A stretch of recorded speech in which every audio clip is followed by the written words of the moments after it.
Hello and welcome to the Holy Hour Podcast. It's the bi-weekly all-cure podcast. I'm Gavin, and thanks so much for joining us.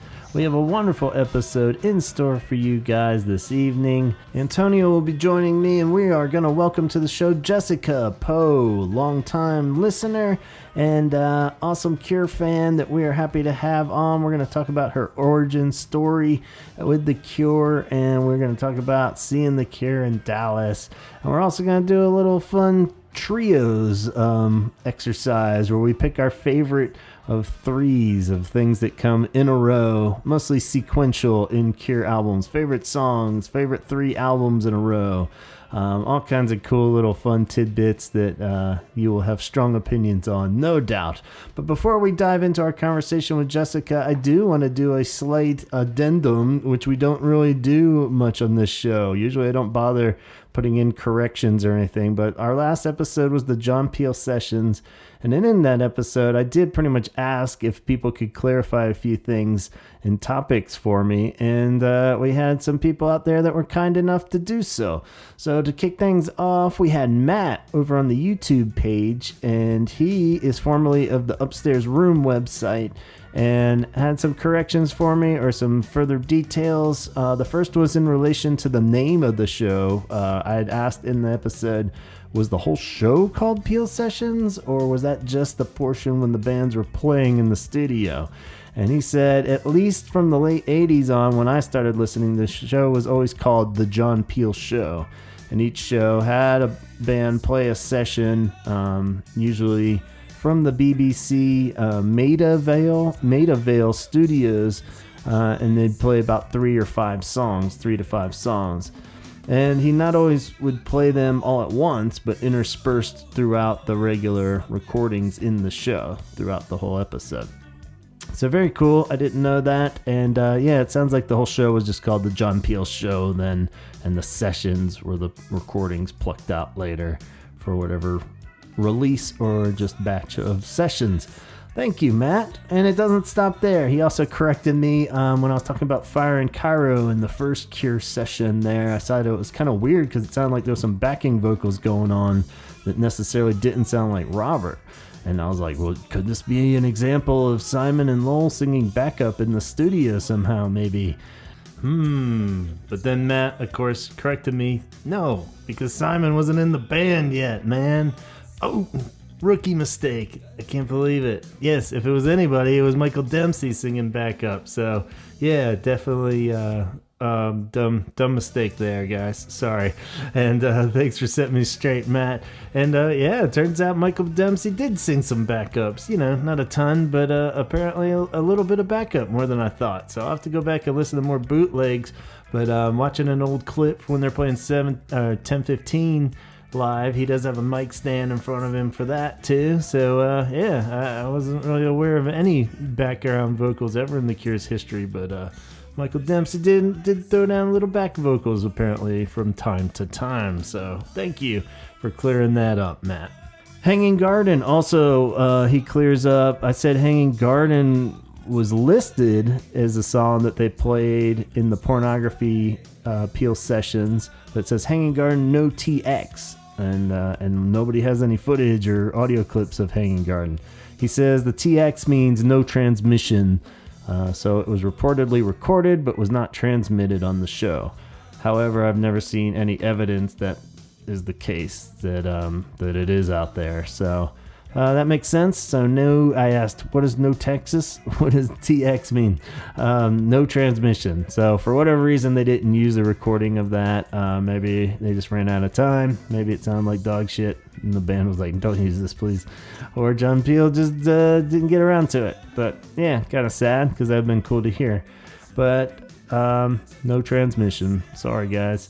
And on Matt's YouTube page, which you should check out, again, that's InfoVoy, go over to YouTube because he has the other BBC sessions all nice and tidy over there if you want to listen to them. Remember we said there was other sessions, not necessarily Peel sessions. So in 81, they did the Richard Skinner session. In 82, they got David Jensen's session, which I believe is the Kid Jensen session.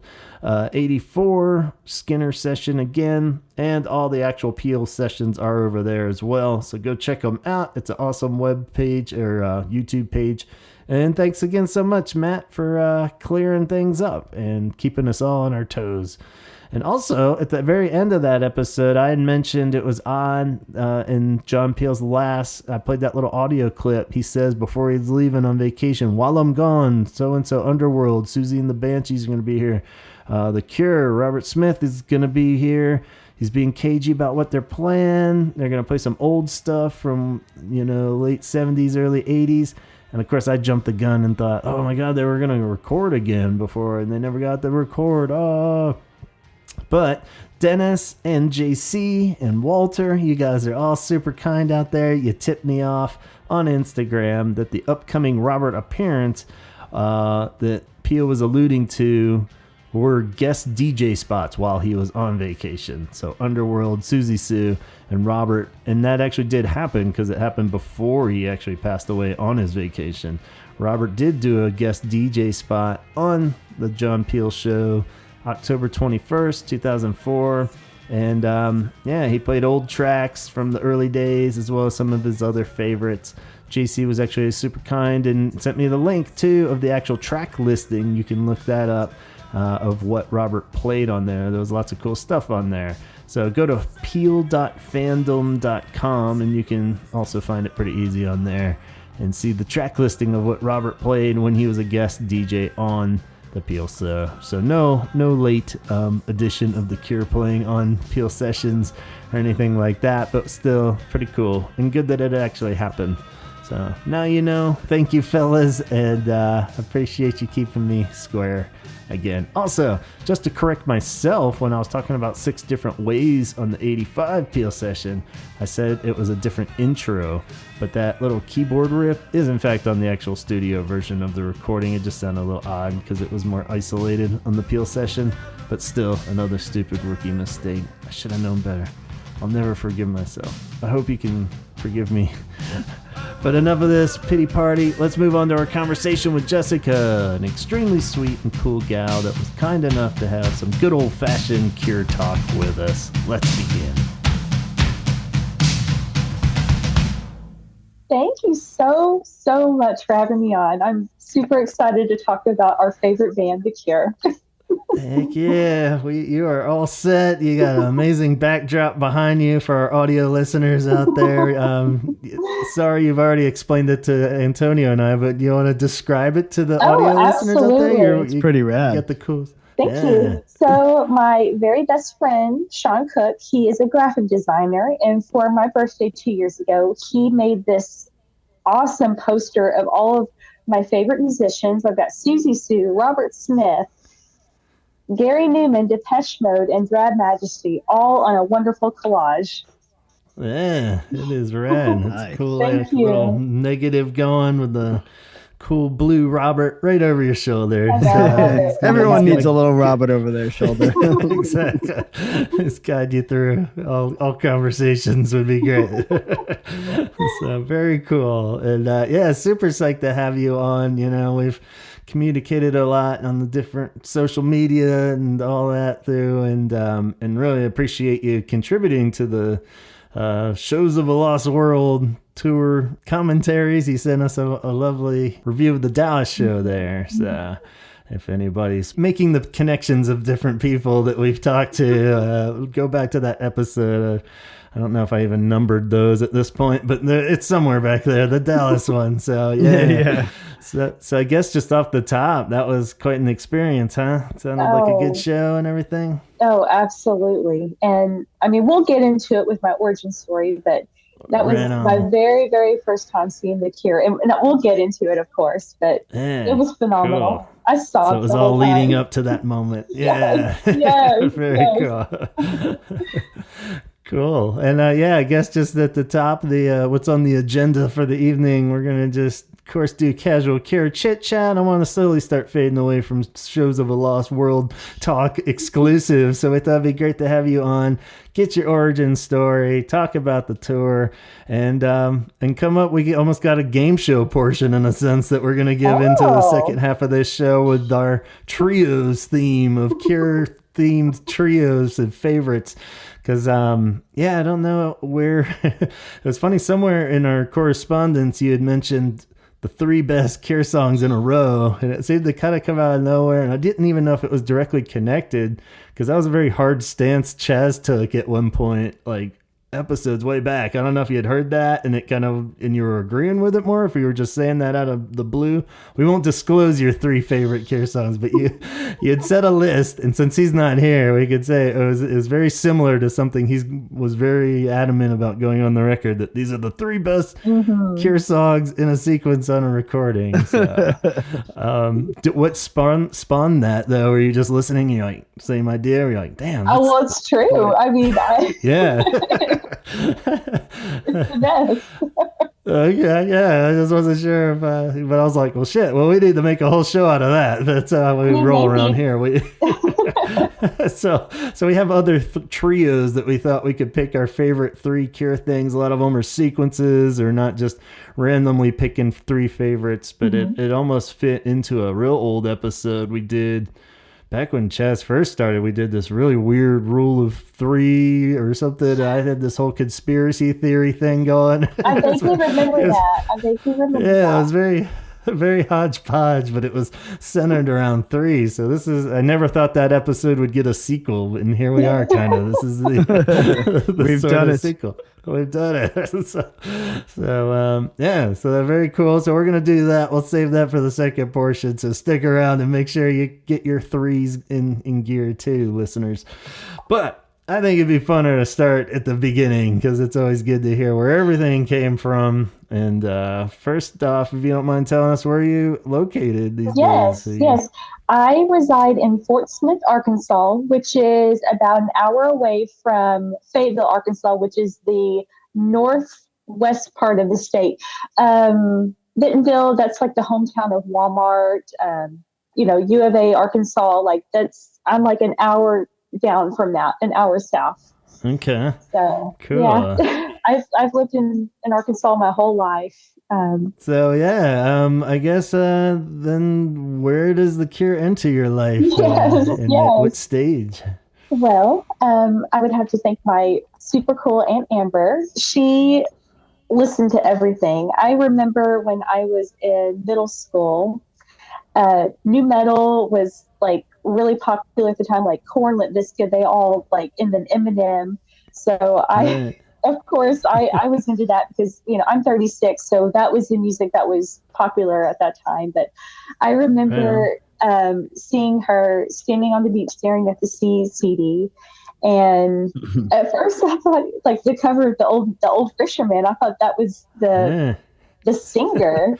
But she's like, no, she would always talk about how much she loved Robert Smith. So I've always have had Cure in my life. And I was always a casual listener. Like in my early 20s, I worked in retail, and JCPenney's, they used to always play the, the Head on the Door, Close to Me, In Between Days. I remember hearing that on repeat all the time. Huh. And it wasn't until my 30s, so I'm 36 now. It wasn't until my early 30s when I wanted to delve deeper into their discography, because I started becoming more into the goth scene. We have a fairly new goth scene here in Arkansas, Club Nevermore, and cool. And then I could also, American Horror Story. There was a season called Hotel. Mm-hmm. The very first time I heard Siamese Twins from that season, I was like, oh my gosh, this is amazing. And that's when I started listening to more, Susie and the Banshees, Sisters of Mercy, more of the darker, dark wave goth music. Yeah. And, I have always, again, in my early 20s, listened to the more pop stuff of The Cure. I used to always listen to Just Like Heaven on my way to work because it would just put me in a good mood. And ever since watching that season, American Horror Story Hotel, that's when I was like, I want to start, listening to more of these darker albums. And Pornography was the album that really did me in. Pornography is that's my absolute. I love that album so much. Right I love it. I know you always ask what were the your top 3 albums. Again, Pornography, Faith, and Disintegration. Those are my top 3. I just love the darker. There's so much beauty in the sadness of Robert Smith and The Cure, and that's what I really relate to. I'm just such a happy, giddy person, but I just love the gloomy Cure. So in high school, I listened to like Portishead, Nada Surf, Incubus, and when I was in middle school, new metal was really popular, like Korn, Limp Bizkit. But I had always been a casual listener of The Cure, and until my 30s, that's when I started to really get into them and listening to all of their B-sides. And man, I mean, would you agree that The Cure literally has the best B-sides in any other band that you can take? There's no question. Yeah. I've had that conversation with like just record collecting nerds that aren't even Cure fans, and they're like, oh yeah. They like don't even argue it, and they're not even like Cure fans. They just like, they're like, yeah, it's literally, it has its own box set. I mean, their B-sides are more than some full bands have full albums, full songs. I mean, it's crazy. Yeah, it's crazy, and it has become, I think, for a lot of Cure fans too, the kind of go-to listens has been the Join the Dots box set. I think it's the best just because we've massacred the album so much too, and even though we've massacred the B-sides too, it's like still maybe quite not as many listens or something. Or I feel like, and it's maybe just such a cool variety, and I don't know, and it still just always blows my mind how much is like. Was ever intentional, which songs became B-sides, or which one was them just being oblivious and not realizing this song was like so brilliant and so much cooler, like how does that not get on the album? And you almost wonder to a certain degree there was a very conscious effort to be like, nah, that's very cool, but we're saving it for the B-sides. Like, shit, all right, I feel like it wasn't intentional at first. And then I feel like Robert made it intentional because that's like the kind of guy that he is. I feel like, and it is like a very small window though. Cause like when you look at which ones, cause you can kind of make an argument for a lot of them. It's like, well, that probably didn't make it onto the album because of this or that, but and then by like Wild Mood Swings, he's probably just like got everybody telling him every song's like amazing. So, he doesn't know which one's the best one to put on there or not, So, but it is still mind blowing of how great those B-sides are. Don't get me started on Wild Mood Swings. Most of the B-sides of Wild Mood Swings should have been on the album. And that's a whole other thing in itself. That's why I still love that everybody that reorganizes Wild Mood Swings, we all agree that it needs to be reorganized, but we still all come up with a completely different album. Like nobody has the magic answer, but we all still somewhere in there it is. But I think we all can agree those B-sides should be shuffled in more. But going back to I love the initial idea of like a lot of us got super hooked by the pop songs. And like, but almost hearing your side of the story, it almost seems like you love the pop songs and they're there and they're always just kind of there. But then it was like the dark shit that really sold you all the way. So awesome. I mean, Love Cats is probably like my go-to song, and my partner Brian, he loves Love Cats as well. So, and I know that your son Henson loves Love Cats. It's just it's such a cute. It's just as cute. It always just puts you in a good mood. Yeah, it really does. But yes, back to how important The Cure is to me now. Club Nevermore is Arkansas's local goth scene here, and so many people just have such a love and respect of the Cure. And back in December, there was even a Cure themed event, and I dressed up in. So I got the Love Cat sweater from Kate from Cure Threads. I got the little Love Cats jumper, and I wore that, and I just went, full on Robert Smith face, and they just played nothing but Cure tracks and B-sides as well, and almost.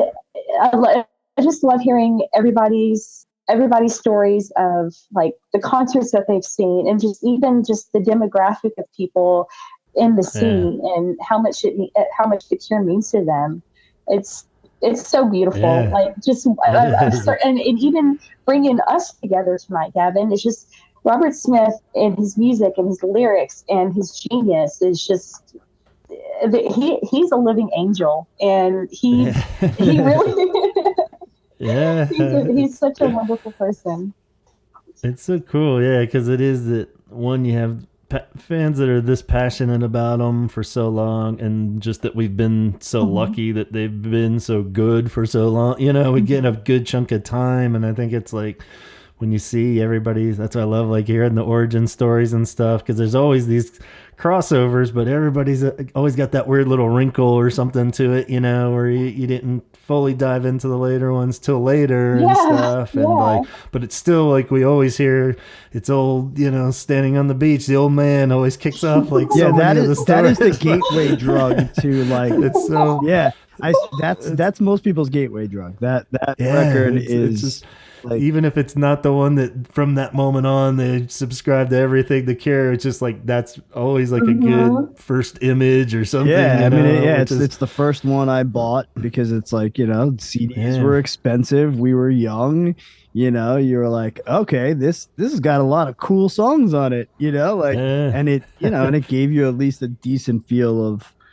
of stuff from both sides, because it's like, we weren't old enough to go out and buy pornography when it came out, so, and stuff like that. So it's like, I literally, I'm like, that is the gateway drug. Like that record. And I love that it's like for a band that's so image, like cool as shit, like how many of us would have just bought like Boys Don't Cry if it had the silhouette on the, or something, like one of those classic Cure images, or just a picture of like classic Robert looking badass, but here it is, Mr. Buttons on the cover. The old man, like Johnny Buttons, I think his name was. Yeah, I mean, you know what? That old dude knew how many Cure fans he would spawn. But even like from a photography standpoint, I mean, it's just probably it's a beautiful portrait. Like from just when you like look at it, there's so many things about it that are drawing, and it, and we've talked about this before on the podcast, but. They're not known for great cover artwork. I mean, I mean, it's sometimes it falls a little short. I'm always like, man, I'm like, who's the graphic designer, and like how much did they save Robert's life? Like so, the fact that he's like not even connected to anybody, it's nobody's grandpa or anything. Just Johnny Buttons. He's like, I hope these kids make it someday. I'm happy to help them. Exactly. I love that. I love that album cover because you can see that the was he a fisherman? You can just see all of the gears in his face, and whatever story he has, like you can see it all on his face. And you're right, Antonio. It's a great photo. Yeah, it's such a beautiful portrait. Especially for like a collection of songs like that. Like you're saying, there's just history in this every wrinkle of this guy's face that you can look so deep into, and it's kind of like a band where you're putting all your singles to that point, which seems ridiculously short now, knowing the whole Cure history, but at the time this was a huge epic part of their career, but it's just pretty amazing. So I love that he kicks off so many origin stories in some form or another, but then it always takes a crazy turn. But so that's rad.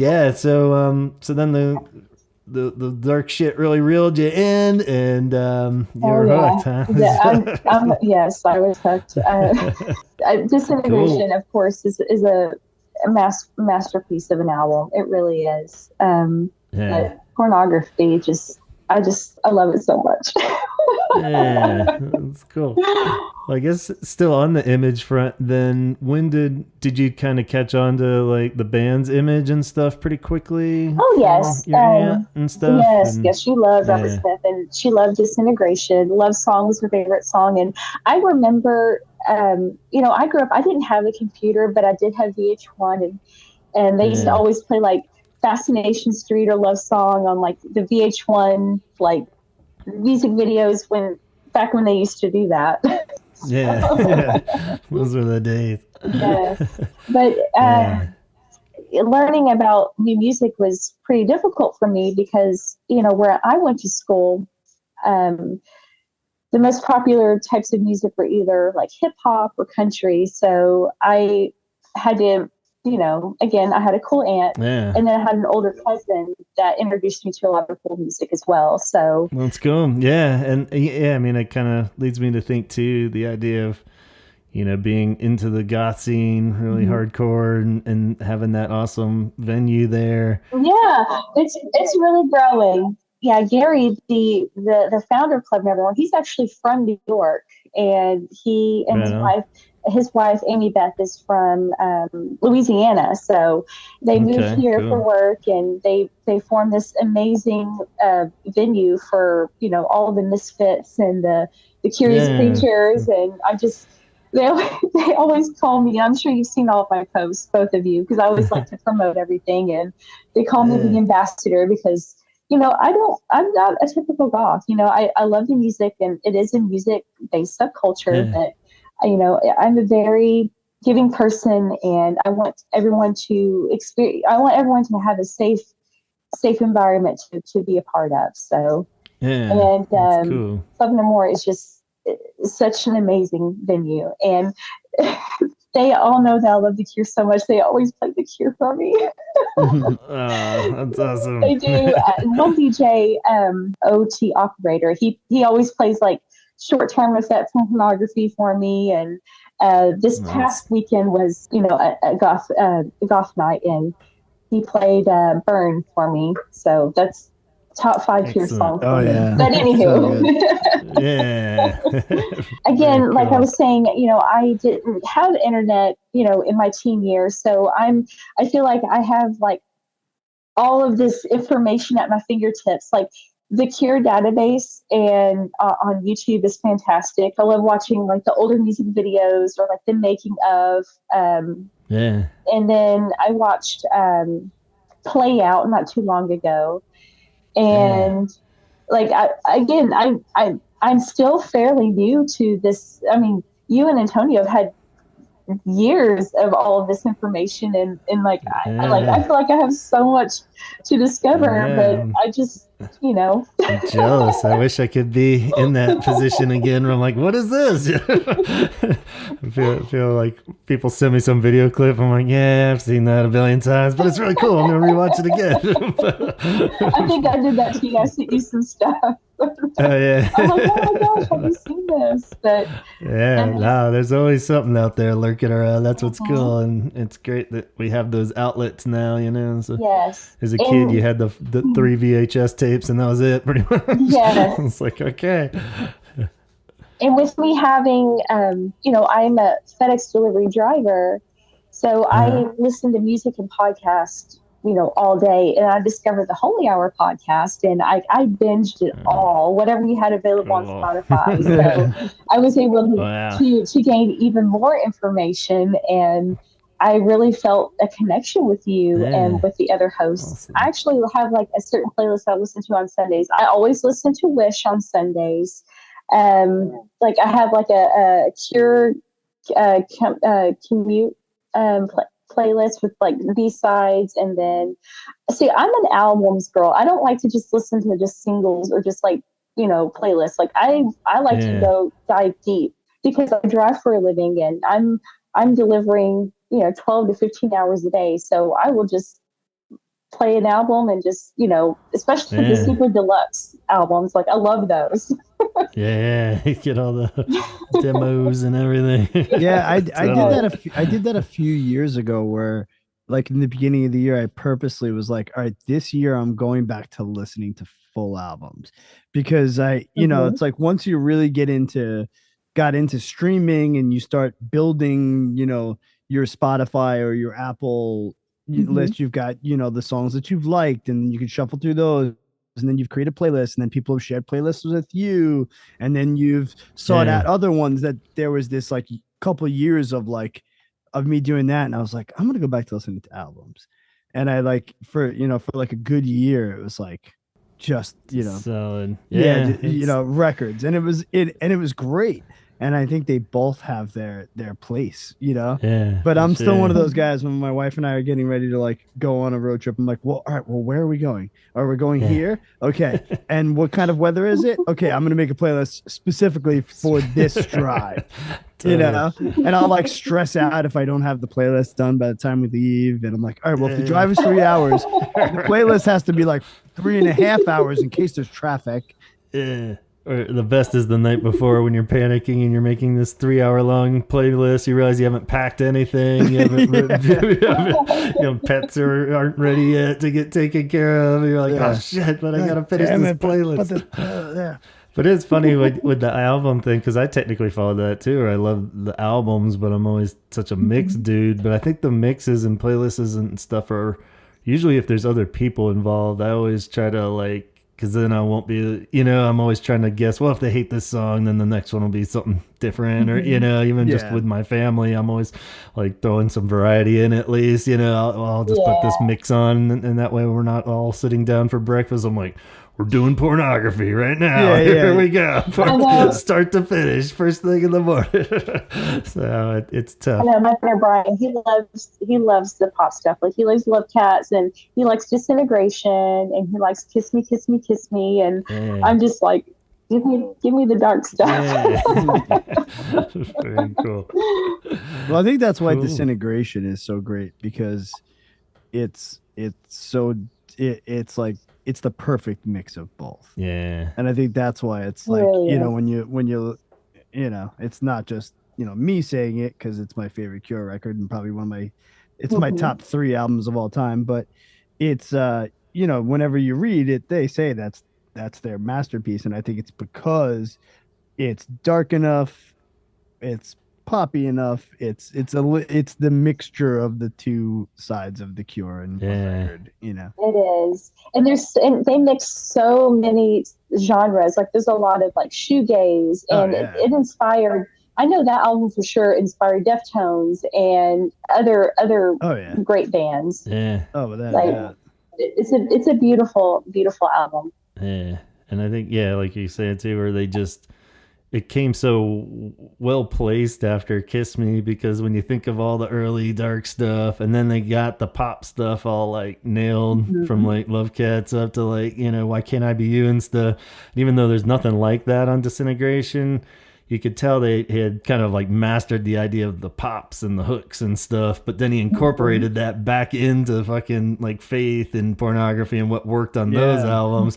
So you have songs that, it's something dark like Lullaby, but it, it could be a radio single too if you want it to be. So it's genius, really, because it's nice when you see an artist actually learning from everything they've done in their whole career and catalog, and it's all leading to that point. So. Yeah, and speaking of Deftones, all the new Crosses stuff too is so Cure influenced.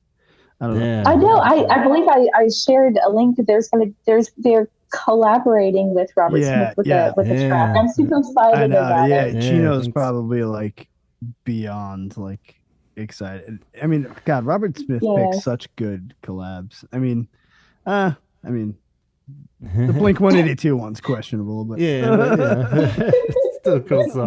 I just think because they were such a huge fan, they were doing him a solid. Oh wait, he was doing them a solid. He was like, oh, these wild kids, they're running around naked. Why not? Better help them out. And I believe I was listening to a podcast called Bandsplain, and there were 2 parts of the Cure. It was like one episode was 5 hours, one episode was like 3 hours, 3.5 hours, and they were talking about. I believe that Robert Smith's nieces or nephews were a big Blink 182 they were fans of that band. So I think he just, hey, if I collab with this band, would that be cool? So I think that's, and it's a few times those kind of things have popped up from his nieces and nephews, where I think that's pretty cool that he does tap into like what they care about, and I think with the South Park stuff, he kind of jokingly was saying that was what they were most proud of him for at the time, because they all love South Park. Like, they didn't care about any of his music, but it was like the fact he was on South Park, he was their hero, So, I know my son's obsessed with Elvis, is obsessed with the fact that he was on South Park. He's South Park. That's awesome. But yeah, that is cool. And so it's a one song with the collaboration that's coming out, like, or is it, I believe so. I believe so. I don't remember the name of the song because I just quickly glanced through the article and I shared it with you. I shared it with everybody. That's so I'm so excited. Yeah, that'll be cool. It's always good to just have something new on down the line coming up. So when is that new album coming out? I was just gonna say that collab's gonna come out before the new record. Yeah, it'll just be like another little tasty appetizer as we patiently wait. But well, that's awesome. And I guess leading away from your origin story, but you said that was the first time you got to see him live. Then was just on this last tour. So that's pretty cool. It was so beautiful. I went with my partner and our really good friend Amanda. They were just like, I remember just like being in awe, just like standing there, just with my binoculars, just like in a daze, because I was like, I cannot believe I'm here experiencing this beautiful man in person. And they're like dancing around and just they were being super cute, but I was starstruck, but I was able to take it all in. And I felt the same way with Depeche Mode, because they're my second favorite band. I saw them in Oklahoma back in 2017. Okay. And they sounded amazing live as well. Like, amazing. Did you catch them on this tour? I mean, that's what I haven't, but I think they'll be in Dallas maybe in September. That's right, because they come back around. Yeah, I don't think they hit everything in the back. Yeah, I got to see them for the first time this year at Madison Square Garden. And and they're like my wife's like favorite, like how I am with The Cure. She is about Depeche Mode and Sisters of Mercy, and we got to see all three of them this year. So I was like, I feel like I got to see the trifecta of like of like gothness this year, Did you see Susie when she was on tour? No, I did not. Cool Festival? Yeah. I had some friends in the scene. They went to go see Susie, and I was so amazing for them. I'm so happy for them.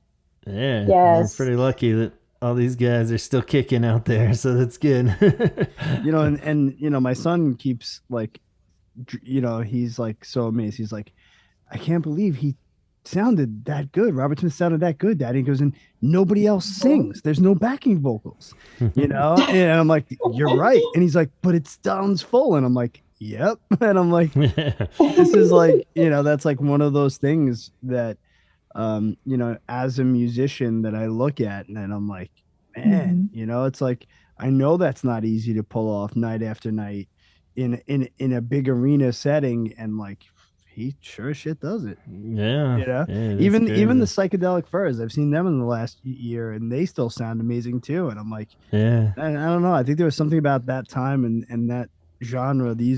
Those guys are just still all like yes, I've seen Billy Idol, the same. I've seen Billy Idol and the B-52s and Culture Club. They all sound amazing live. Like the B-52s, they were absolutely entertaining live. Like Cindy on the vote. Oh, she's amazing. I don't know if y'all listen to B-52s, but I love them. That was my very first show as a kid, actually. Really? That's a great first show. Cosmic Thing. I'm jealous. I'm jealous. At Merriweather, actually. Oh, really? I was like in 7th grade, I think, 6th grade, and that's awesome. Yeah, it was pretty cool. Yeah, I'm pumped. I'm taking my wife to see Billy Idol for her birthday, September 12th. Oh, in amazing! Brooklyn. I can't wait. He's amazing. Yeah, I cannot wait. I was on an airplane with him once, and I was like, really? oh my god. Yeah, all I kept thinking about was like the wedding singer. I was like, yeah, I was like, I was like, oh shit, is he confusing that scene with the wedding singer with his life? Did that really happen? No, I was all the way in the back though, and I'm like, holy shit, that's Billy Idol. Like he was like the last person to get on the plane, like and I was like, wait a minute. I know that dude. Yeah, he stands out. So you're pretty sure when you see him, I guess. Yeah. The 80s has like it's in my opinion the best decade for music. They're just Oh, yeah. I feel like pop music peaked in the 80s. Yeah, it's hard to tell how much is like nostalgia or what, but I just love that like even the bad songs are like fun still. Like when I'm just putting on like an 80s mix, I was like, oh god, this song's horrible, but like I still like love it. I'd rather hear that than that's the thing though. Here's the difference. Here's where the difference is when you look at it. And I'm like, even the cheesiest like song, like you said, like single from the 80s that you're still like kind of listening to now. But when you think about how much cheesy stuff in the 90s that really does not translate now, it's like unbelievable. You know what I mean? And I'm like, oh no. I'm like, why was this ever big? Like now these guys are playing like, for like 75 people at like a dive bar in the middle of nowhere, like because it didn't hold up because it wasn't, and the 80s stuff. It's like even the cheesiest of all those. It's like those guys. It still sounds pretty cool. Yeah. Like, but like the 90s, you think about like Chumbawamba and like, like so many there was just a lot of garbage that and some of that garbage like peaked higher on Billboard than any Cure song. But when you go and look now and you look at how many have been streamed or who's selling out MSG for 3 nights in a row, it's not Chumbawamba. Yeah. Like I said, my favorite bands are like Susie and the Banshees, Depeche Mode, The Cure. Like the older music is what speaks to me. That's cool. Yeah, it's nothing wrong with that. I think there's so much and just so many even old ones you ended up missing for whatever reason. It's great when you can go back and find some like 80s band or something. I'm like, how did these guys off the radar? Just like totally missed them. And even with 90s stuff and that counts. They're still new to you. Then it's good. Oh yeah. And I guess real quick, to up my constant dwelling of set list from the last tour, I gotta just express what a great set list you had in Dallas. That was a really particularly awesome one. It was. I was so fortunate. Yeah. Like I said, I was bummed they didn't play any songs from Faith, but the fact that I got two songs from Pornography, oh my gosh. Cold and Strange Day in there. You got 1,000 Hours back when they were still playing that. Oh, it was so good, so good. But you got to see Love Cats. I did it. That was the last show. It was the last. Was it in Miami? Yeah. Miami. Yeah. And that's the only time they played it on the tour too, right? Yeah, just the last little swap out there. So it was pretty cool. It's because Robert New Henson was there. That's why. Yeah, that's what we tell him anyway. It's convinced he's a fan or something. He's like, he did it just for me. I'm like, yeah, buddy, he did. He heard. He finally heard. But I guess as we start talking about favorites, you want to do this trios thing? What do you say? I'm ready. Yeah, that's what we started to. So I guess we should kick it off with the one that started it all there, and like we were saying, it was the trio of songs, and like I said, Chaz was really wanting to go on the record a while back. I can't even remember what's inspired him to declare it so much, but 3 favorite songs in a row is the rule, so they had to be in a row on any Cure album, so a studio album, I'm assuming, of some sort. What would be the 3 greatest songs? We'll let you kick it off, Jess. Okay, so I did it off of each album. Oh, so okay. Is that what you're doing? That's why I always love these experiments. They always go in a slightly different direction. I did full on analyzing the lyrics and okay. Let's do it. I mean, I wasn't sure like how in depth you wanted to do it, but like I just. Yeah, okay, I was initially just listing shit, but yeah, let's. I just did like out of all the albums, yeah, let's start there. Yeah, because you had sent that list. I way exceeded. That's cool. Well, we can hit all of it too and trim it down as needed. Yeah, leave it to the teacher to give all the homework. Nice, Gavin. Yeah, exactly. Didn't you read the instructions?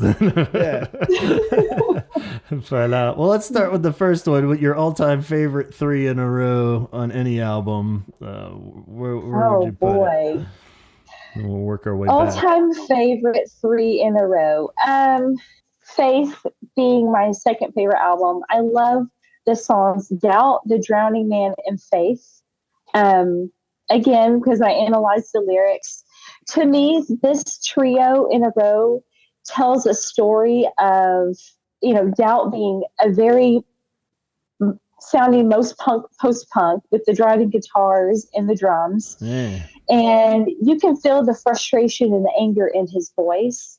And Doubt, that story, that the lyrics to me tell a story of abuse and anger and then murder. The lyric that really stands out to me is, fury drives my vicious blows. I see you fall and still I strike.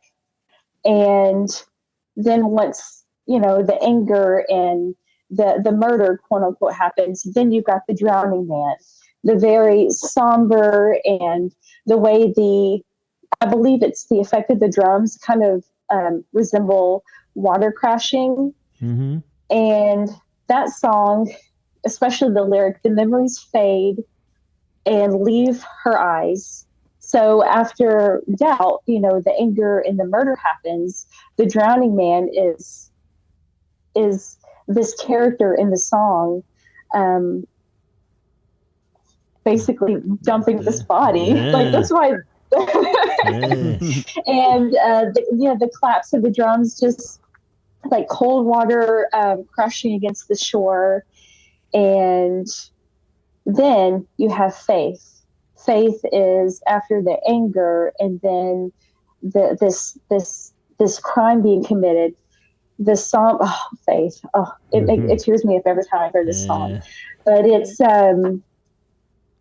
this character in the song. He's sickened by everything that has happened, and the lyric that really stands out to me is, "I went away alone with nothing left." And he, the delivery of the song and the way he's singing, and, he's seeking solitude and penance. And, during the time that this album was recorded, Robert Smith and Lowell had a lot of, family trauma that had happened, the death of Robert's grandmother and Lowell's mother dying of cancer. So those 3 songs, definitely, like, listening to them in a row and like really analyzing the lyrics, it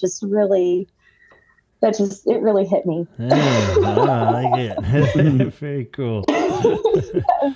But Distant Noises, Other Voices is actually like probably my like top 5 favorite song. I mean, my username on Instagram is that. Like, it's my favorite. That's awesome. Yeah, I went dark. No, that's awesome. It's hard to. I looked at all the 3 on Faith too, but like one would always just like, well, I like one a little further out more, so that they weren't in a row and stuff like that. Just as far as the pairings, but yeah, I love the way those just kind of play off it for you and lead stages. Just wait until I get to pornography. Like, I really like analyze these lyrics. Okay, cool. Well, do you want to dive into that one next day? We'll just maybe do 3 blocks, or we could just do little blocks, since I think Antonio and I have just kind of wrote down names. Or okay. Yeah, we didn't really dive into any full-on analysis, I don't think. But I did. Yeah, that'll work. So 17 seconds. The trio that I would like a full analyze with is A Forest and Then at Night. Okay. My notes are, The Forest tells a narrative of, again, searching for a girl, just like in the lyrics. There's haunting vocals. It's a great bass line. Hey. I feel like this song is about obsession. And the lyric that really stood out to me was, "The girl was never there. It's always the same." M to me is a love letter to the girl, like in the previous song, A Forest. The lyric, "Help yourself, but tell me the words before you fade away." So this girl could be an hallucination. And then I got this source from Song Facts. At Night was actually inspired by a short story with the same title, At Night. I love the guitar strumming because it resembles star twinkling.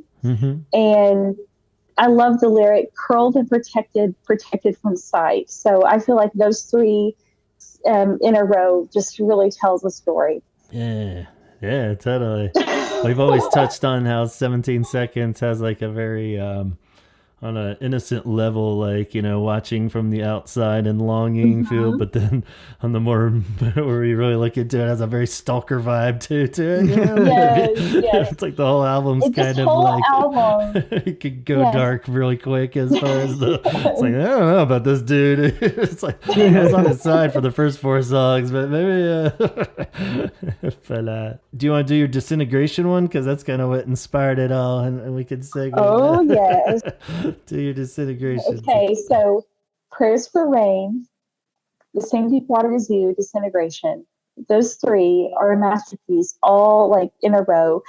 You can almost hear Robert Smith's vocals, like you can always kind of hear him like drowning almost. Like the vocals seem very far away, and you can feel the despair in his voice and the wanting that companionship with him. In the beginning of Disintegration, it kind of sounds like glass shattering, which reminds me of Joy Division. You know, kind of that same effect. And you know, Robert Smith loved Joy Division, especially Ian Curtis. So I kind of feel like that was kind of inspired by that as well. But just the way the water and the rain crashing, like it just flows just so perfectly into each song. It's like a story. It really is. It really like does the music tells the story. Sequence perfectly because. Yes. Yeah, as much as you can question the sample uses on Disintegration, even they work really rad, you know. It's like, just like the water, I was like, oh, it's a little too on the nose, but it's perfect, you know. It's like you just feeling fucking. You ever noticed sinking. that he really does sing a lot about water and oceans and rain and like. There's a theme here. Yeah, we always love too, like for Prayers for Rain, you know, is the kind of last fight feel of it and the longing and then just the kind of giving up and sinking to the bottom with Same Deep Water as You, and then the song Disintegration is kind of like that last battle out again, you know, where it snaps you out, where it's more aggressive and but something about those three, and that's what Chaz was going on the record for, of just saying that those are the three perfect, which I love too, because they're not I mean, they're all classic Cure songs, but it's not like singles or anything. Even all the ones you've listed so far, it's not like you could look at the three like those are just rad, awesome pop songs, or you know, which could work, but usually they don't flow in that way of a sequence like that. You know, when you have these little snippets of albums, it's really cool to pull out little chunks like this and like, yeah, these three songs just are seamless. They have to be together, you know, and the fact that like I always think of I guess the record would be that way, but going back to my initial listen of Disintegration was tape, you know, and flipping it over and Prayers for Rain would be the start of it, you know, and just that sequence is pretty cool. So so that would be my official one too, if I had to just pick three songs that I think sequence the best. Those are the three. My only other one I jotted down was a cheat. It was the In Between Days single, just to be a little jerk. That's how I wrote it. Because I love the In Between Days, Exploding Boy, and A Few Hours After This, you know. So I was reaching back to this. So it's like three perfect songs in a row. There you go. But what did you jot down, Antonio? Do you have three perfect ones on a whole? Yes. So it's gonna be same album but different tracks. For me, mine is Lullaby, Fascination Street, Prayers for Rain. Okay. Because it's like Lullaby, you're getting the dark and the poppy, and then, Fascination Street is just, the that driving punching song, and then Prayers for Rain is just like, you know, to me that song is almost um like what I always equate that song to is like when you've been dealing with tons of shit, and you've been pushing emotions down and pushing emotions down, and you finally broke, and you're at the point where you break and you cry. That's Prayers for Rain. You know what I mean? Like that's to me has always been my how I kind of describe that song. So it's just it's such a great little like emotional ride of the three together. And just how much I love all three songs, and they hit 1, 2, 3 in a row. So for me, I kind of based a lot of these more on like, you know, um, ones that I just like love together. Like I had like a really tight, close second one, which I'm gonna do an honorable mention to because they're not, probably any three tracks in a row that other people might say, but also on Wish, A Letter to Elise Cut and To Wish Impossible Things. Because again, they're just three completely different songs that I fucking love all three, but they all make me feel different ways. They sound different, but yet they do make sense together, which doesn't make sense, like, so that was in the running for me. Cut kind of ruined it because sometimes I'm not quite in the mood for Cut, but I love that song. It's badass, but at the same time, that was like, oh man, if only for this experiment, you just put, like, a part or something in there. Oh, I know. Trust me. I had the same thing. There was a few other where I was like, oh, if just that song was awesome. But yeah, that's cool. See, I'm the opposite. I like listening to the harder songs, like A Letter to Elise, like all the softer songs. I tend to skip those. I like to listen to Open or End and From the Edge of the Deep Sea. Like I love those driving, like, again, I like the harder, darker stuff. That's good. Yeah, because To Wish Impossible Things is just one of those songs that just doesn't get enough credit. Yeah, like that one and fucking All Cats Are Gray or something. They're just more the defeated, sad bastard over here. Yeah. I'm like, it's like I'm done. Sing Deep Water As You all day. I'll just put that 3 times in a row and fucking call it. Let's go. But, or just every different version of it that you have. Just play them all. There you go. I'd like to hear everybody's pornography one because I had that as like an honorable mention, and I kind of jotted 2 versions even down on mine as a possibility. But would you get back to you for pornography and any meanings that you read into? I titled this trio "Bleak Funeral March." Wow. So before I revealed the songs in sequential order. Winter vibes, isolation, depression, mental breakdown. The figurehead, a strange day and cold. So the figurehead's probably my favorite song from Pornography. You instantly get chills, like the vibe, like just the big. And to me, I feel like the figurehead is the predecessor to Lullaby because there's a lot of imagery with dust and spiders and the lyric. But the same image haunts me in sequence, Despair of Time. That song, to me, I hear a lot of, in this, with Robert Smith dealing with a lot of substance abuse, recording this album, challenges with dealing with substance abuse. And A Strange Day would be one final look at the sad, bleak life. The lyric, I close my eyes more slowly through the drowning waves. Like, such a beautiful, beautiful song.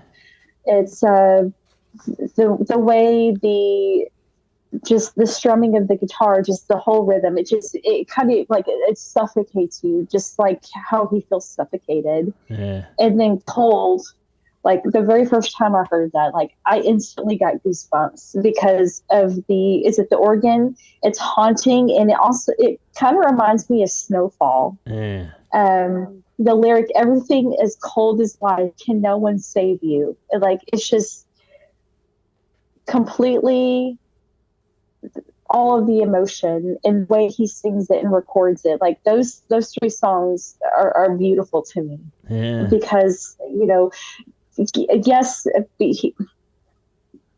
yes, he had the history of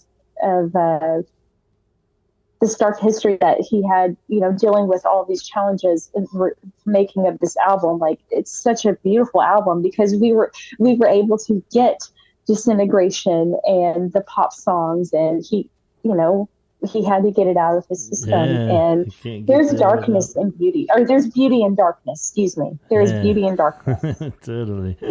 Yeah, I couldn't agree more. And that was the three I jotted down. I had the variation. Really? Wow. Yeah, I had those three. I was torn between those three, and then I love Siamese Twins so much more, just out of loving the song that you could shift it one before that even. But really, if you connect them, because that one's before, so it's Siamese Twins, Figurehead, Strange Day in a row. So really, you got four awesome ones in a row. Connect that one too. So, well, then you could take mine and shift the whole thing up one, because mine's Hanging Garden, Siamese Twins, Figurehead. Oh shit, 5 in a row then. Yeah, we got a whole new theme for next episode. Very cool. But that totally makes sense.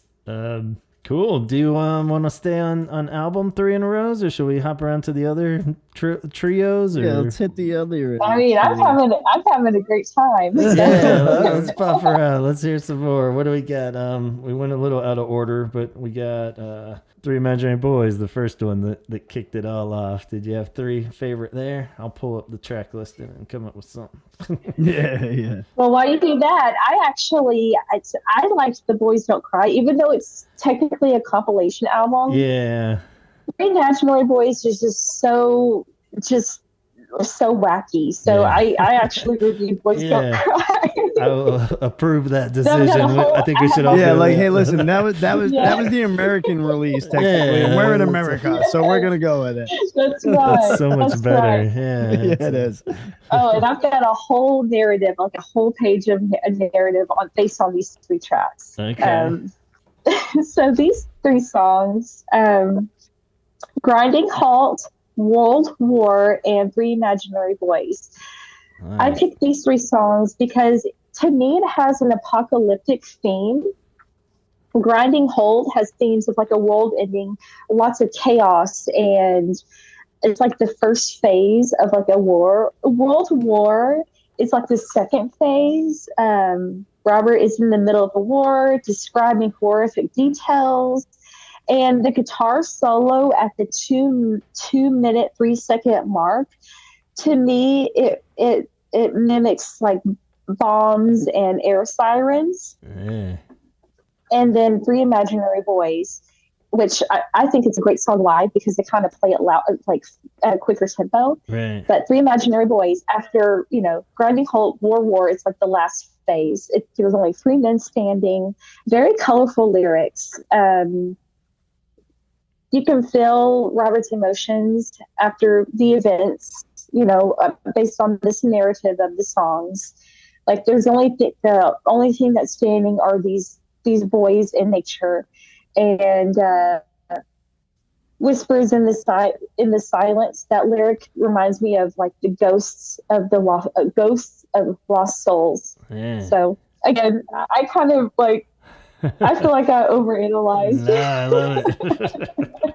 I always underanalyze at this point. It's a love song.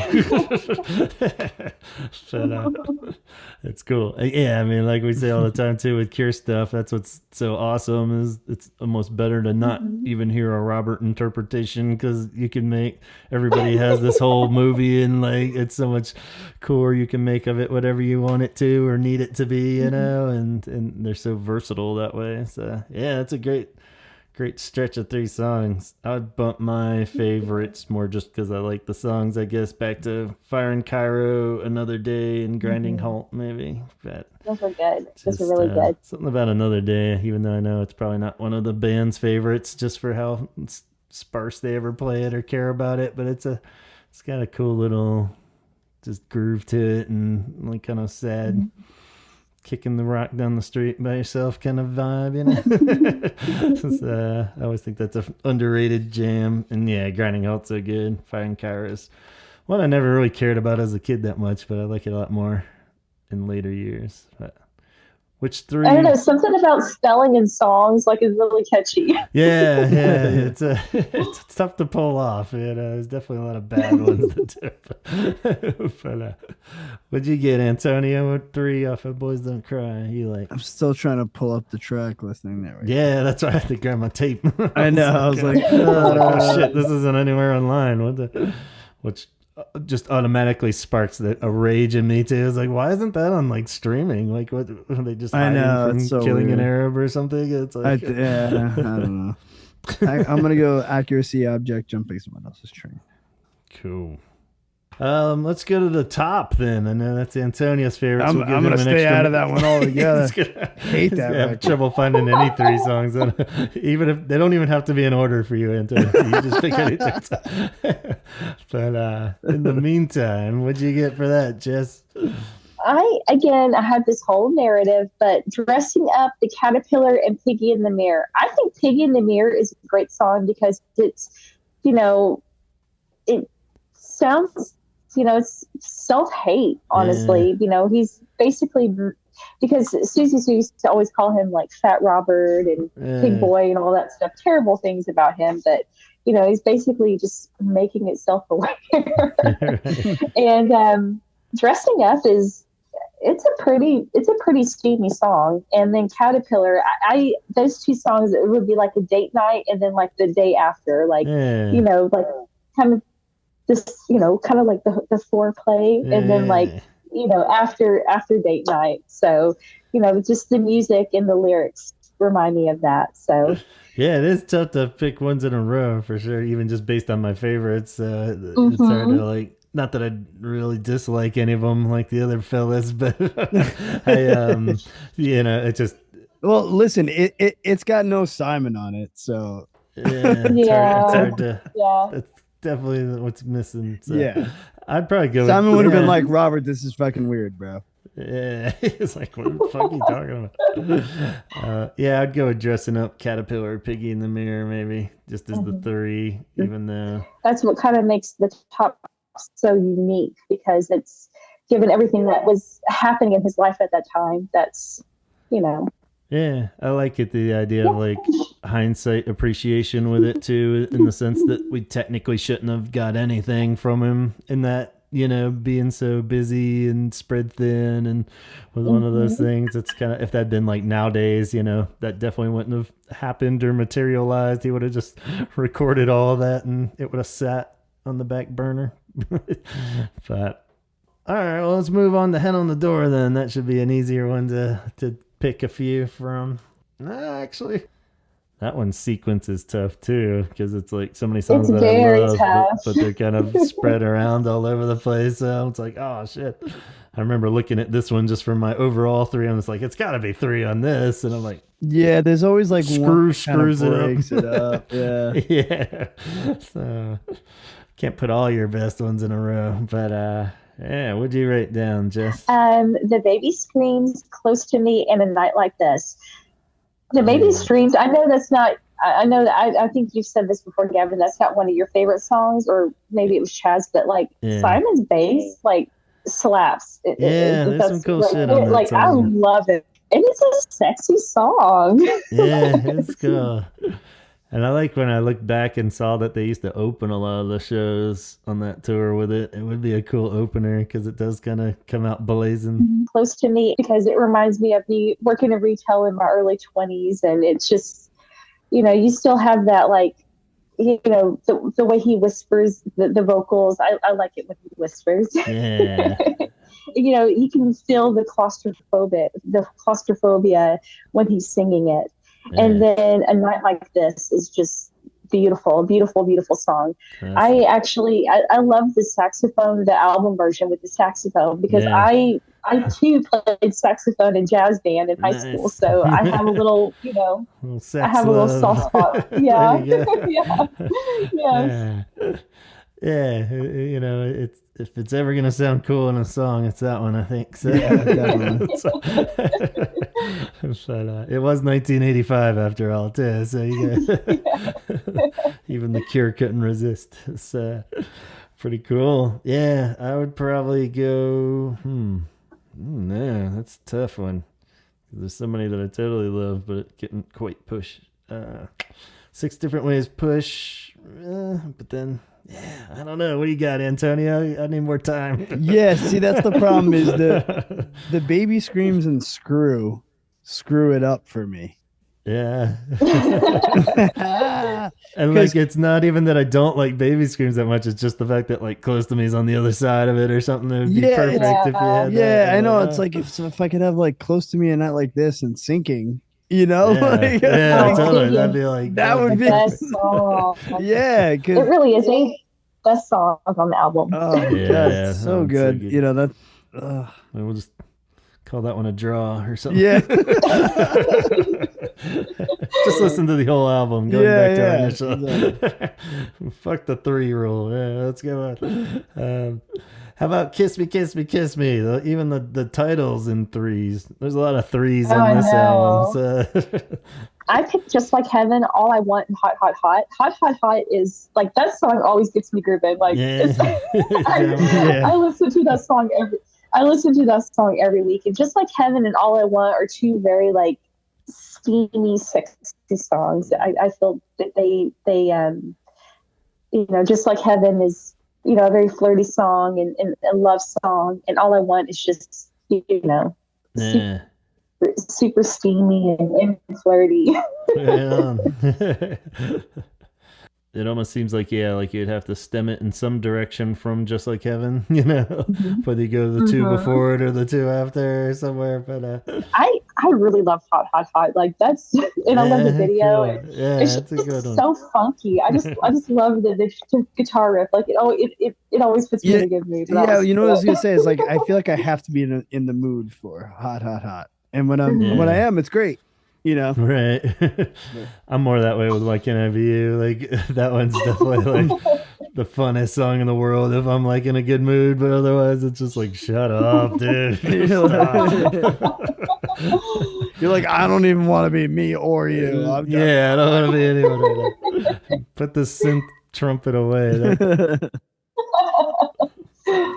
But yeah, cool. What we got for Wish? And we got Antonio's Wish, I guess. Yeah, I did a Letter to Elise, Cut, and 2 Wish Impossible. Hi is such a cute song. Like it just instantly puts me in a great mood. Apart, a beautiful, beautiful song. Yeah, I love and From the Edge of the Deep Green Sea, like one of my favorites, definitely. Yeah. And I like that order because you've got the very, Wish is very. I feel like High and Friday I'm in Love could be like sister tracks because they have, or even Doing the End Stuff, they have like very similar themes. And then Apart, it's just so heart-wrenching but beautiful. I love the guitar solos in all of these songs, and that's why I put them all in that order because I love the guitar solos. Yeah, I can see that too. I'd have to agree with that one, I think. Maybe it was on the right day I'd do Open, High, and Apart, but yeah, I know that was a close one. See, with Wish, there was quite a few 3 for me, but good old Wendy Time just throws a wrench in that. We all know that's Jazz's favorite song. Yeah, and technically Friday Trust and Letter to Elise is pretty solid too. But Friday could be a little annoying to put on a favorite list, but at the same time, it's a great song. Although my buddy always gets mad, but he's like, I can only listen to it on Fridays. I love that song, but only on Fridays. I know that when I sing Friday I'm in Love, like for karaoke, I like to either sing Just Like Heaven, Bird, or, depending on the crowd. Yeah. As soon as I start playing Friday I'm in Love, like it's a crowd pleaser. Yeah, I bet. Yeah, it's hard to be too grumpus, Friday. As soon as that song comes on, everyone's having a good time. Yeah. So, did you guys jot ones down for the other topics then? Did you do like singles and albums and all that? I did. Okay, Yeah. cool. Yeah. All right, yeah, let's, for the sake of time, it'll start getting a little long if we do all the... Yeah, totally. Anyway, so yeah, let's try some of these other trio categories. Let's say that we threw out the idea of single releases that were in sequence. So they had to be released as like the next single chronologically was the rule. So which 3 singles? Because again, it's, like they're all awesome, obviously. They're rad singles, but as far as your favorites, what are your favorite 3 singles in a row? Sequential singles. Yeah. So this is the shit I miss talking about during the thick of the tour talk, where I was like, exactly. Get into the real nitty gritty of like what's the best 3 sequels. So you want to kick it off? Sure. I'd love to. Fascination Street Love Song, Pictures of You. Like Fascination Street is a banger. Love Song is a classic. Like that's actually my Aunt Amber's favorite Cure song. Like she loves that song. And Pictures of You, like whenever I'm working a late night and I'm driving home from work after running a route, like I will put on Pictures of You and listen to it 5 times. Like it is just it's so lovely, and it just, those are great singles. In my opinion, I think those were great singles as they are, like in order. Yeah, it's hard to argue that for sure. Cool. What do you think, Antonio? All right. My 3 are different, although I love those 3. It's just that 311 kind of ruined Love Song for me. So but I have to go with these 3 in a row because it's just A Forest, Primary, and Charlotte Sometimes. Yeah. It's just solid run. Yeah, like what a run. Like, and then I started thinking about, just because of the other topics, which we'll bounce to as 3s, but I'm like, oh my god, I would love to hear all 3 of those in a row live. Yeah, you know what I mean. So like, and I was like, oh, they came out in sequential order. They would be amazing live in that order. There's a vibe to those 3. Like it just seems like they belong one after another. So, and it is weird because if you don't really think about single releases being in an order, because there's usually so much time that passes in between them, or especially if it's like the last one off of one album and the first off of another, they could but if you think about it, if you were going to make a playlist of their B-sides and put them in sequential order, these 3 would follow each other. It's just like, damn, it's pretty solid. I went poppy for mine. I was like, as far as ones that I just really love, I was like Love Cats, into Caterpillar, into In Between Days. That's pretty tight. I mean, so that's like pop magic right there. Yeah, like, and I love Love Cats. Yeah, that's and then Caterpillar and In Between Days are, those magical pop ones that can be happy if you're in a happy mood, and that can be sad if you're in a sad mood. I've had days where... And also in the music videos, his hair looks amazing in Love Cats and Caterpillar. Sure. Yeah. Maybe I'm just stuck on the image of gorgeous Robert for those 3 in that era. Caterpillar one's a little bit more, he's a bit of a mess, but in a good way in that video. It's just like, whoa, what is going on, dude? He's just like, it's a purposeful mess. Yeah, he's like wearing my mom's old jewelry and stuff. He's just like, what is that necklace? Nice blouse, but it's like it's like he robbed a thrift store. Totally. Awesome. Cool. Let's do trio of albums in a row then. What 3 favorite albums? Because this is, I guess there's an obvious choice for a lot of us. Yeah, you're gonna guess mine. Okay, yeah. The Dark Trilogy, Dark 17 trilogy. Seconds, Faith Pornography. Like nice. That's it for me. Yeah.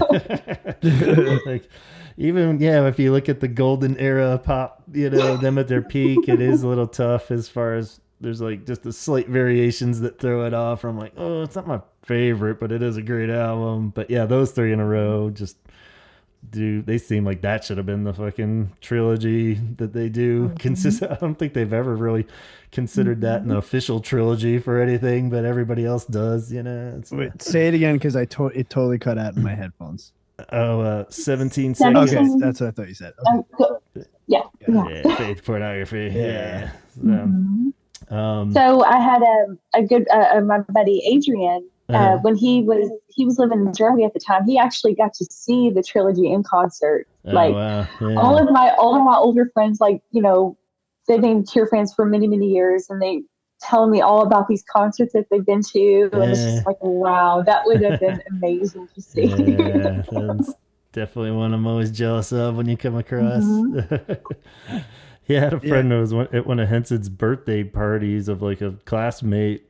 And I was just wearing a Cure shirt, of course. We got talking about the Cure, and he was like, I just was on like a, dating some girl, and I took her to Trilogy and was at that show, and he wasn't even, I think he was a big Cure fan, but not like, it was like a whole life mission to get over there for Trilogy. And I was just like, what? Then he had to like, go do kid shit or something. I'm like, no, wait, get back here, man. What if we can't just drop something like that? And exactly. You're like pulling out your notepad, be like, I gotta take notes. Yeah, it's like, you're not going anywhere for an hour and a half. We got But, that's rad. So mine was actually different. Okay, what'd you get? All right. So I have Kiss Me, Kiss Me, Kiss Me, Disintegration Wish. Yeah, I have those two written really on top of each other. I was like, spur of the moment, choose which one you want to go with. Exactly. I'm somewhere in between that and two. While Kiss Me isn't like a favorite, it's still an album I hold dear to my heart. So, ideally I would put Head on the Door, Disintegration Wish would be probably my ultimate top three. But same. Yeah. Pretty cool. How about the trio of Cure years in their career? What was their most awesome 3-year sequence of, shit that they did? So that's kind of a weird one, but because those early years they were cranking shit out pretty consistently with each year, and then as they got into the later stuff, you have like Is It Worth It? Was one of them so good that you just lose a whole year to get the next one. What did you guys get for 3 years? I said 85 to 87 because of Boris Williams. He's my favorite drummer. Like he has, the Head on the Door and Kiss Me, Kiss Me, Kiss Me, and then they were on tour in 86. So there's. Like, technically, that would count standing on the beach and staring at Suso. Yes. That's so he's my favorite drummer. There you go. Yeah. I think I considered that stretch too as a good one, because you get the 88 nothing year if you try to lump in Disintegration. I know that was my problem. That was my problem there. I was like, damn it. And 90, you have to incorporate mixed up, I guess, if you're going 89, 90, and then you lose 91 too, I guess. So And then I put 80, 81, 82. It's another just go. Yeah, I put the dark same era. Yeah, not even because it's darker, but when how do you drop 3 albums in 3 years with that much meat on the bone? Like usually if bands like drop quick follow-up records, like the last, like I tried to do a little bit of research, and it was tough because it's a broad search, but like how many bands have put out 3 albums in a row in 3 years, within a 3-year span? And I think really the only thing I found, and it was up until recently, was Weezer. And I was like, and it wasn't even remotely close to what they were able to do between 82. Yeah, I mean, I think it was definitely more common, like that era, or even back in the 70s and stuff, 60s and stuff, even probably. Yeah, some but of those none of Beatle them were ones just were as probably big as an impactful. Yeah, yeah. So.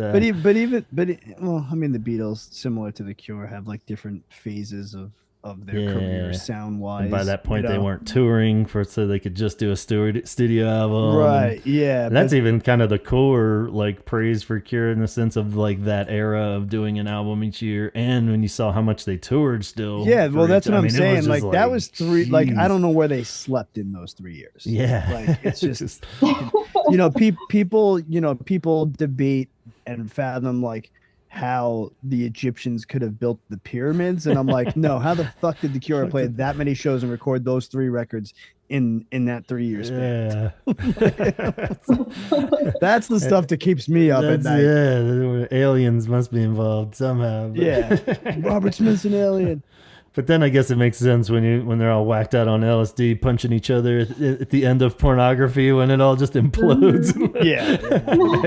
It just catches up with you at some point. But which is why the top is not that good. Yeah. Cool.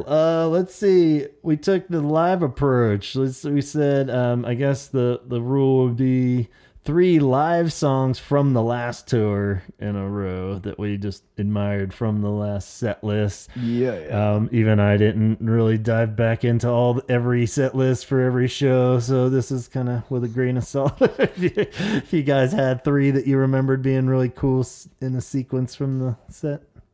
Well, I did, because I experienced it. The Dallas show, Cold, Burn, A Strange Day. Those 3 were just glorious. Yeah, I think that happened. Yeah, just a couple times on that tour, but I remember seeing those when they would come up one at a time when I'm refreshing the set list. It's like, damn, man, Cold, Burn, Strange Day, pretty solid. Hard to. I mean, you get 2 Pornography tracks in Burn, which is an amazing song. Like, again, it was recorded with Boris on the drum. Or no, wait, yeah, it was Boris. Yep, on the drums. Like, is it? His last so song. Good. Oh, what so a cool good. swan song for the Cure too, to leave them with one last badass gem. It's like, here you go. I'm out. Was good. Yeah. And I liked whenever they performed it live and they had the camera like on Houston, like, you could see the whole drum set. It was really cool. Do you recall 3, Antonio? Yeah, I have 2, and that I'm staring at right now and trying to decide, and they're so similar. But I think I have to go with Plain Song, Prayers for Rain, and Disintegration.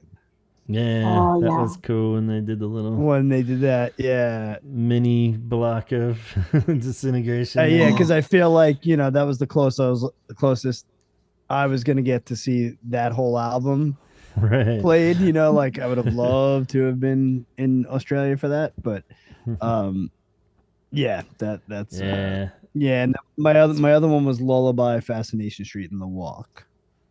Yeah. Yeah, those, I mean, technically the pop encore is, kind of why it worked so good. I had that jotted down with a little smiley face at the end. I was like, or, fucking In Between Days, Just Like Heaven, and Boys Don't Cry. It's pretty hard to argue how badass all 3 of those are in a row. Yeah, totally.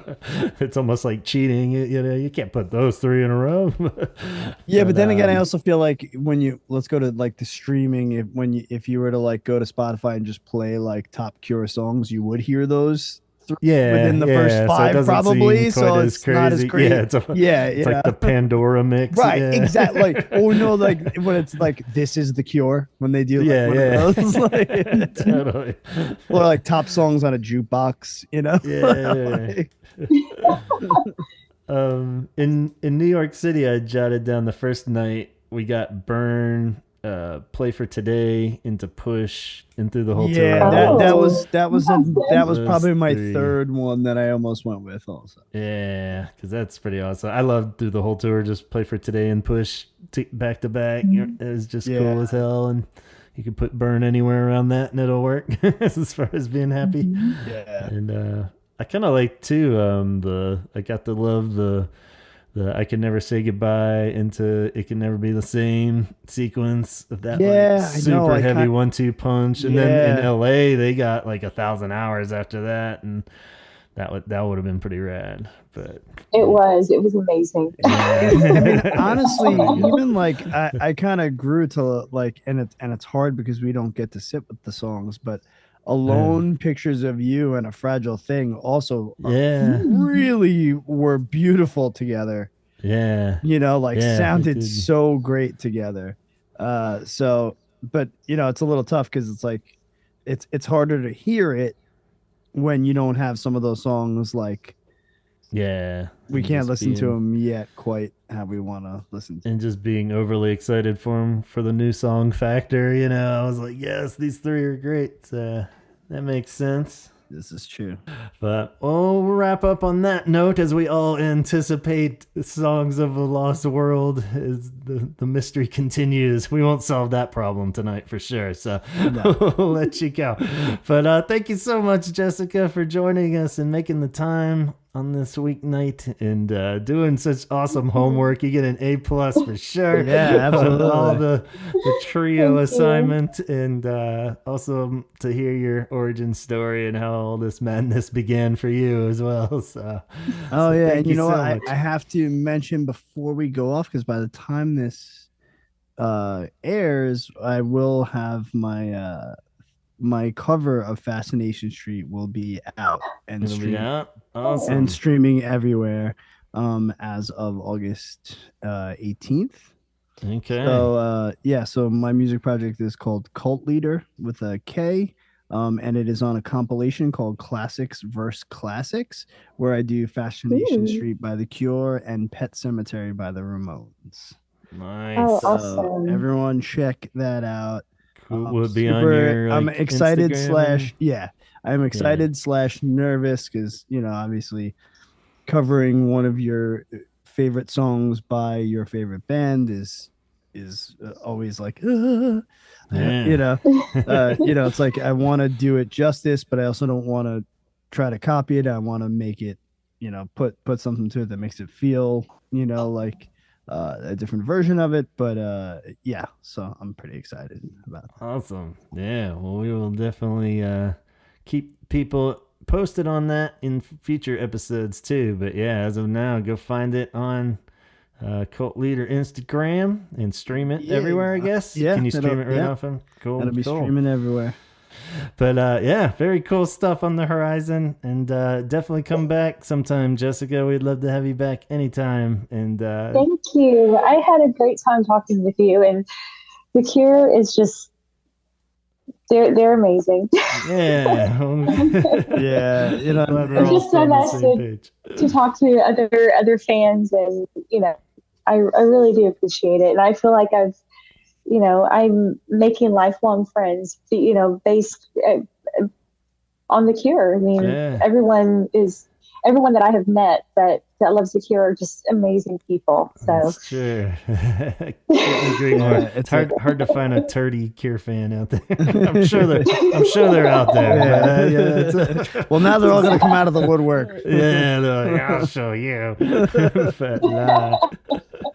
But very cool. Thank you so much. We appreciate you taking the time and doing all that homework that the teacher made us do. But cool deal. And so we'll catch you soon. Be safe driving out there too, and thank you. We'll try to keep you entertained long distance with more episodes. Yeah, for sure. Cool. All right, Antonio, Jessica, thanks again. Everybody out there, thank you so much for listening. We'll catch you next time here on the Holy Hour. Have a good evening. Go put on your favorite 3 songs in a row and rock out, and let us know your 3 trios of whatever category on our Facebook page and elsewhere. So until then, talk hard. Good night.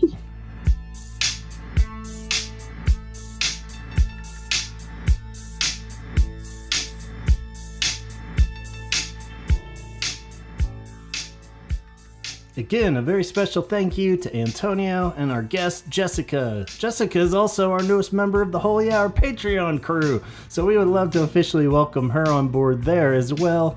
If you think you might want to get in on the Cool Kids Club and be a supporter of this show, please go to patreon.com/The Holy Hour Podcast. Check out the details, see if it's for you.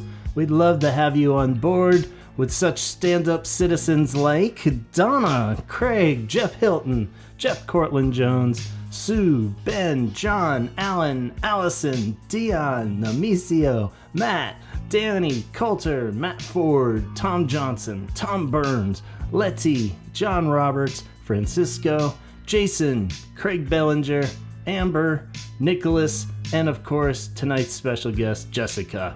And in addition to these wonderful people, we have Tim, who is a Holy Hour supporter and part of New Waterloo, a company that owns and operates 5 lovely hotels: the South Congress Hotel in Austin, Texas, the Waymore's Guest House in Nashville, Tennessee, the Revival in Baltimore, the El Captain in Merced, California, and coming in 2024, the Albert in Fredericksburg, Texas.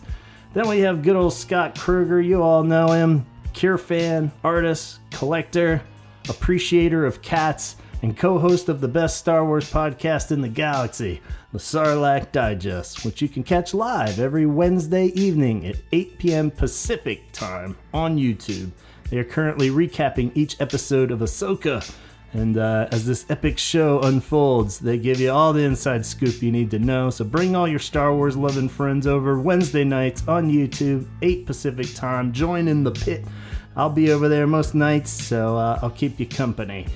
And you guys all know Kate from CureThreads.com, that is, another amazing Cure fan and artist. Go check out some of her Cure-inspired original artwork on prints and clothing and just a wide range of other products over at CureThreads.com. And check out Kate's project, Cure Arts Collab, on Instagram. It compiles all kinds of cool Cure fan art by you guys.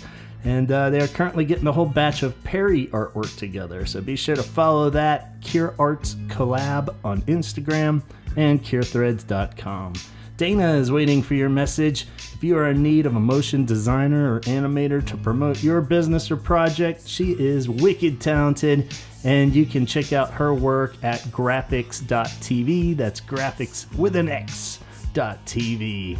And Lisa recommends you check out Dickens. It's a venue in Calgary, and it hosts a wide range of shows and events. So go to dickensyyc.com, and you can find out all about upcoming shows and events, heaps of cool trivia nights and dance theme nights and live shows. You can also catch them on Twitch at dickensyyc for all live streaming action. Speaking of nightclubs, check out that venue Jessica was talking about, Club Nevermore. If you are in the Sherwood area, it's just a little outside of Little Rock, Arkansas, from what I can gather. Check it out at clubnevermore.com. And if you're in need of a new podcast, check out Chaz's other show, the X Communication Station. Donovan and Chrissy join Chaz as they talk about growing up in the church. They'll make you laugh, they'll make you curse at your phone. All the big emotions are over there, and it's always a great listen, though. So X Communication Station, everywhere you listen to podcasts. As for us, just be sure to subscribe anywhere that you're listening that lets you, so you don't miss out on any future episodes. Feel free to leave a rating or a review on Apple. We haven't had one of those in a while. We greatly appreciate it.